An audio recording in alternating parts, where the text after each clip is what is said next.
RCB पथकाने प्रतिबंधित सुगंधित गुटख्यावर केली कारवाई। 1,16,400 रुपयांचा मुद्देमाल जप्त।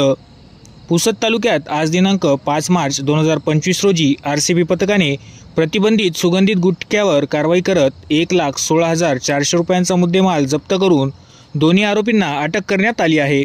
यात प्राप्त माहितीनुसार आज दिनांक 5 मार्च 2025 रोजी आरसीबी पथकाकडून प्रतिबंधित सुगंधित गुटखा तंबाखूच्या 2 वेगवेगळ्या ठिकाणी कारवाई करण्यात आली।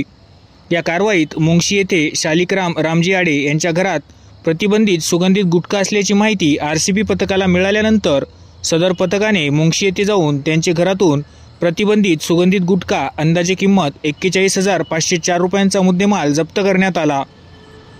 तसेच दुसरी कारवाई ही सकाळी 8 वाजताच्या सुमारास बजरंगनगर पिंपळखुटा येथे आरोपी सय्यद मोहसिन सय्यद नाझीम राहणार वसंतनगर पुसद हा प्रतिबंधित सुगंधित गुटखा घेऊन विक्री करण्याकरिता बजरंगनगर पिंपळखुटा येथे गेला असल्याची माहितीवरून आरसीबी पथकाने त्याच्यावर कारवाई करत अंदाजे 14,896 रुपयांचा सुगंधित गुटखा व त्याची दुचाकी वाहन किंमत 60,000 रुपये असा एकूण 74,896 रुपयांचा मुद्देमाल जप्त करण्यात आला।